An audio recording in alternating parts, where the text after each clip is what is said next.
नमस्कार, मैं कीर्ति और आप देख रहे हैं प्राइम टीवी। उत्तर प्रदेश विधानसभा चुनाव को लेकर राजनीतिक बिसात अभी से बिछनी शुरू हो चुकी है। सपा से लेकर बसपा और कांग्रेस सूबे की सत्ता में वापसी की कोशिशों में जुटे हैं, तो वहीं यूपी मिशन में सुहेलदेव भारतीय समाज पार्टी के अध्यक्ष ओम प्रकाश राजभर अहम कड़ी बन रहे हैं, जिनके सहारे छोटे छोटे दलों को मिलाकर सूबे में एक बड़ी राजनीतिक ताकत बनने का ख्वाब संजो रहे हैं। इसी कड़ी में लखनऊ के इंदिरा गांधी प्रतिष्ठान में बैठक आयोजित की गई। इस मौके पर हमारे संवाददाता ने सुहेलदेव भारतीय समाज पार्टी के अध्यक्ष से बात की और क्या कुछ कहा उन्होंने, आइए आपको सुनाते हैं हमारी इस खास रिपोर्ट में।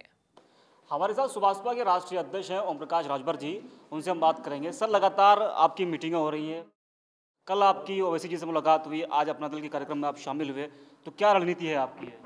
देखिए, हम लोग जो दुखी लोग हैं, पीड़ित लोग हैं सरकार से, जिस उम्मीद के साथ लोग भारतीय जनता पार्टी को वोट दिए, वहाँ से लोगों की उम्मीदें टूट गई हैं। अब ऐसे लोगों की एक गोल बन गई है और उस गोल की बदौलत हम लोग उत्तर प्रदेश में 2022 में चुनाव लड़ेंगे और सरकार बनाएंगे। तो सर, आसान रहेगा कि 2022 में बीजेपी को टक्कर देना या उसको मात दे पाना? देखिए, एक समय था कि बीजेपी टिकट लेके घूमती थी तो कोई लड़ने को तैयार नहीं था। टिकट लोग फेंक देते थे कि हमको नहीं चाहिए। बीजेपी ने वही काम किया था जो आज ओम प्रकाश राजभर ने किया है। तो वो भी इसी तरह कई दलों को मिला करके एक मोर्चा बनाए, मोर्चा बना के दिल्ली में सरकार बनाई, फिर यूपी में मोर्चा बना के सरकार बनाई, गुजरात बिहार में मोर्चा बना के सरकार बनाई। जहाँ भी ये चुनाव लड़ रहे हैं तहाँ बगैर मोर्चे की इनकी सरकार नहीं बन रही है। तो उसी इससे पीड़ा हो रही है बीजेपी को, पीड़ा हो रही है उन लोगों को कि जिन लोगों को जिस वोट पे कब्जा था। आज आपने देखा हजारों लोग पटेल आए थे, ये बीजेपी के वोटर थे। ये जबकि इस महामारी में अनुमति नहीं थी, अगर नहीं तो यहाँ कम से कम कई हजार लोग होते। तो हर जगह चारों तरफ हाहाकार मचा है। कल ओवैसी जी ने कहा कि शिवपाल यादव से मुलाकात करेंगे। वो अब मुलाकात हुई या नहीं हुई अभी तो खैर इसकी अपडेट नहीं हुई है, लेकिन अगर वो मुलाकात करते हैं तो क्या उनको गठबंधन का न्योता आप लोग देंगे शामिल करने का? हरी झंडी मिल गई है। मिल गई है? हाँ, मिल गई। हाँ, लेकिन एक तरफ इशारों वो ये भी कहता है कि हम अखिलेश यादव के साथ भी जा सकते हैं। देखिए, जब तक पुष्टि न हो जाए तब तक उसको नहीं कहा जा सकता। हमसे भी उन्होंने कहा कि हम लोग मोर्चे में हम रहेंगे, आप कह रहे हैं वहाँ जाएंगे, तो किसी को कोई रोक नहीं सकता। लेकिन इतना जरूर है कि एक सीट पर वो मानने वाले नहीं हैं। मानने वाले नहीं है ना। जो इस तरह का बयान अखिलेश जी का है कि एक सीट और मंत्री बना देंगे, तो उनके भी चेला चपाटी हैं 10-20 लोग। कृषि कानून इस समय लगातार आप देख रहे हैं आंदोलन चल रहा है उसका। आज विधानसभा में अरविंद केजरीवाल ने, दिल्ली के सीएम ने कॉपी फाड़ दी है, बोले कि हम दिल्ली में इसको खारिज कर देंगे।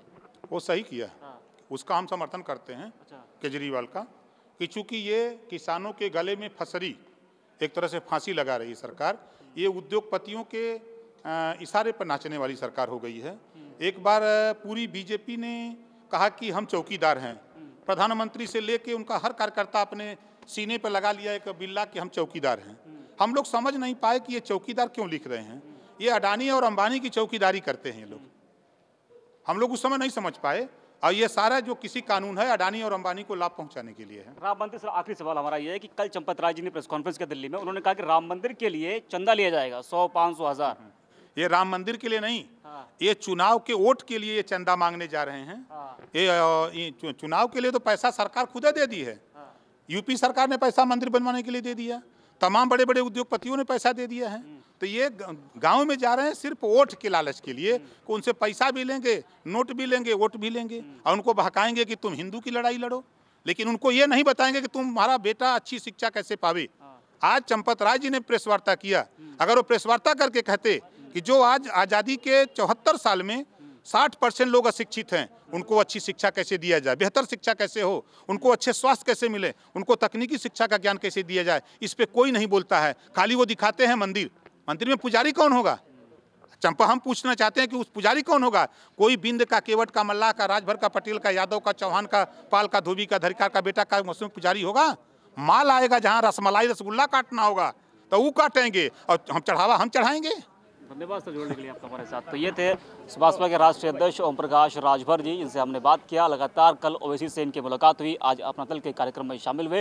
फिलहाल जो 2022 उत्तर प्रदेश विधानसभा चुनाव की तैयारी है वो लगातार चल रही है। अब देखना ये कि आखिरकार जो ये गठबंधन बनने जा रहा है इसमें कौन कौन से दल शामिल होते हैं।